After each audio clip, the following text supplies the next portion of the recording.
Ngayong hapon mga kaisunan, dalaygon ng Diyos, umahan sa kanunay nga di kita ipadagat ni year 2024. Kapadayon kita sa kanunay, sa pagton, sa maayong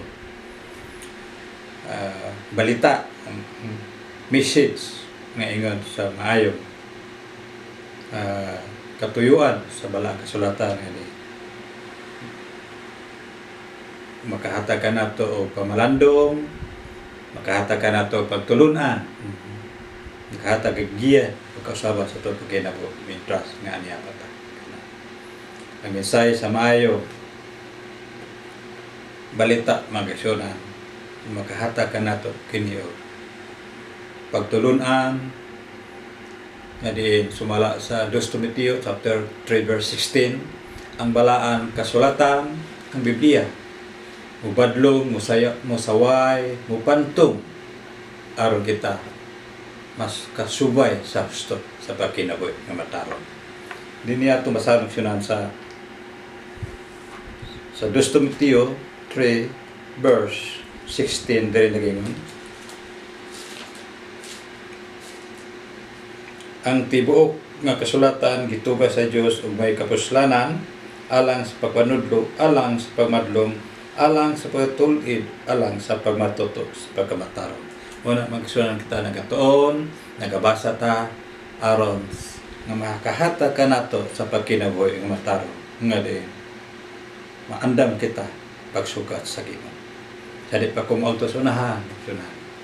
Akong great kanunay, ako mga viewers, daghang salamat sa inyo pagsunod kanako kanato sa ato mensahe sa pagtuon sa mensahe sa balang kasulatan.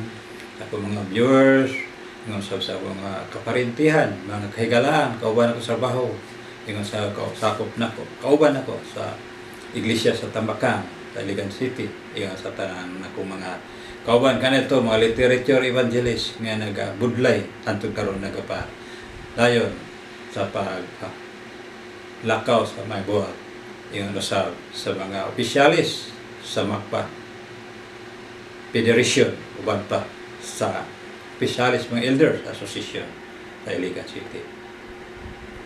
Welcome po kamo, salamat ko kaninyo sa inyong pagsunod sa itong mensahe. Sa di pa kumauto sa anahan, lagang po ta, di po atong ulo. Labing gamhanan ni kayo Diyos sa kanunay, kaya kami panalangin na mensahe Ginoo, tuloy kami, masabtan na mo ang mga pulong, mga balaan mga pulong, nakaandam kami, makagiya ka na mo, nga di sa imong pagpadayag, andam kami pagsugat kami. Taki ko kaalam Ginoo, atagi sa kaalam ako mga viewers na papilong. Nga din ako mga viewers, doon na sila yung suliran, problema silang kinabuhi. Ginampo na ako, Lord, isipan siya na sa Kristiya. Nagayo ko atagi sa lubaran, physical, spiritual, o financial, o gawan pa, o wala justisya, ang ambit nila, atagi sa akin, sa lubaran. Ikaw akong buhay nga Diyos ng lagaran, ikaw ang Diyos ni Abraham, Diyos ni Isaac, o Diyos ni Jacob. Dengan salamat Ginoo sa iyong pagkamayo sa ngalan ni Jesus. Amen.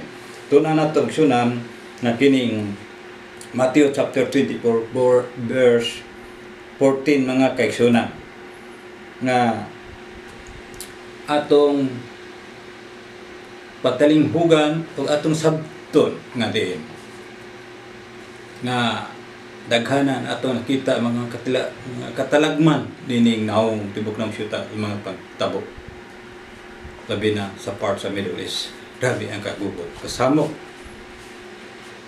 bukan pa nga dapit ng linog, gutom, gubat, kamatay mga atong tunan ng sunan nganong wa pa man mubalik ang Ginoo. Lagay nga sila mubalik na ang Ginoo kay na atong bat sahon ng sunan atong tunan ni mugsan aron masabtan nato nganong wala pa mubalik ano o kanusa siya mubalik, unsay sign, unsay tinimed dun usab. Nakahisgot ba itong last event atong tunan kini mugsan unsay gyud ang nakalangan nga wala pa mubalik atong tunan siya. Ato unahang basa diri sa Matthew 24, tinara tapos Matthew chapter 24 verse 3. Ato sugdan pagbasa. Og sa naglingkod siya sa bungtod ug sa mulibo, giduol siya sa mga tinunan. nga sila ra nga nagyon tug-ani kami kanus aman kini mahitabo ug unsa man ang ilhanan sa imong pag-anhi ug sa pagtapos sa kapanahonan. Verse 4, ug kanila mitubag si Jesus nga nagingon, magbantay kamo nga walay magpasyala kanyo kay daghan unya mutungha dinala ang akong ngalan sa nagingon ako mao ang Kristo. Daghay ini mga aksyonan dunay na ni angko na ini nga siya si Kristo, no? I am appointed God nguban diri nagingon diri ako mao ang Kristo. Daghan ang ilang paghalagaon pahisalaga laagon, no? Nalimbungan. Verse 6 diri og makadungog kamo mga gubat o mga dungog-dungog may tungod sa gubat magbantay kamo nga dili kamo makuyawan.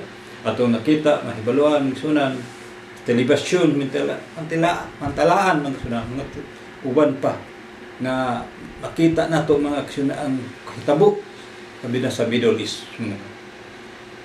Grabe ang kasamo ng gubat.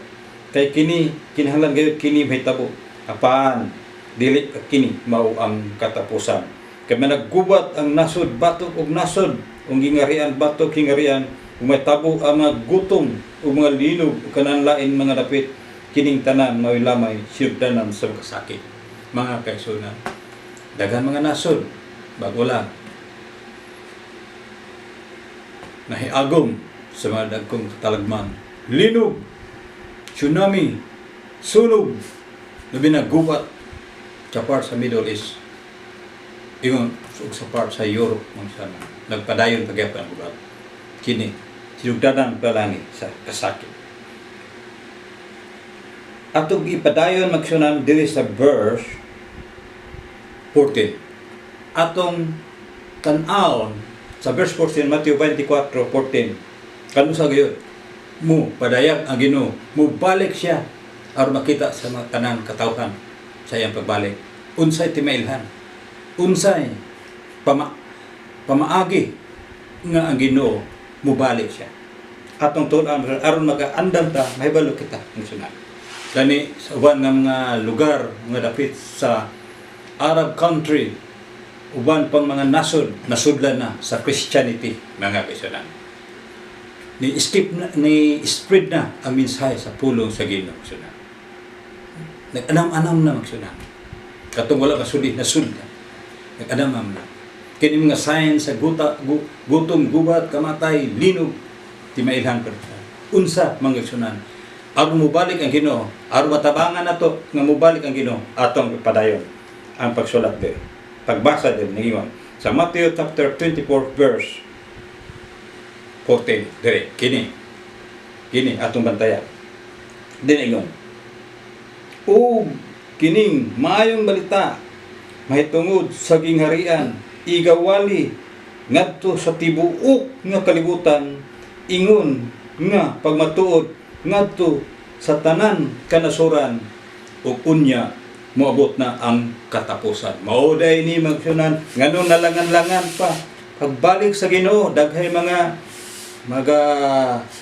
gatuon nga mubalik ng Ginoo, no? Ilang i-predict magsunan mga kaisunan niya din ni sa 14 sa Matthew 24 verse 14 kining maayong balita mahitungod sa gingharian igawali ngadto sa tibuok kalibutan ingon sa pambatod ngadto sa tanang kanasuran ug unya moabot na ang katapusan ng Ginoo. Ngano man gusto sa Ginoo nga iwali mas masayran sa katawan mahibaluan nila sa pagbalik sa Ginoo mga kyon nga dili sila magmahay. Ngano man ang Ginoo gugma man. Di siya gusto nga ang mga katawan sa tibuok ng syuta dili mamensahian, dili mahibalo bahin sa kaluwasan. Kay ngano man ang Ginoo gugma mga kaigsunan. Doon na siya gugma nga sa katawan mintas nga di pa niya pahatag ang hukom sa kalibutan. Buta nagingon diri sa Ezekiel chapter 18 verse 23, no? Ang Ginoo dili siya madali-dalion sa paghukom sa kalibutan mga gusto pa sa Ginoo nga iwali ang maayong balita aron masayran sa Ginoo mga kaisan. Diri sa Ezekiel diri nagingon Ezekiel chapter 18 verse 23 diri ningon may kalipay ba ako sa kamatayon sa taong dawtan, nagingon ang Ginoong Hiuba, ug dili pagahinaot hinuon nga siya mubalik gikan sa dalan o mabuhay siya. Mga kaison, mauday ni ang katuyuan sa Ginoo nga iwali ang may balita sa mensahe tibok na usulta aron ang mga katawhan at maandam sila, maghinulsol silang sala, mga kaison, aron gusto sa Ginoo daghan maluwas dito sa gingharian, magapuyo dito sa gingharian sa langit, nga wala na kasakit, wala na kagulanan, wala paghilak, lundo na kalipay. Revelation chapter 21 verse 3 and 4 nagsabi. Busa ang katuyuan pag-ani ni Ginoong Hesus diri mao ang pagwali sa maayong balita. Nagpakamatay siya dinhi sa kalibutan tungod alang igisangyaw ang maayong balita. Busa magsunan ang pagbalik sa Ginoo, malukop na ang mensahe sa pulong sa Ginoo. The time will come, Jesus is coming. So, daghang salamat. May hapon kayong tanan sa inyong pagpatalingaw. God bless kaninyo tanan.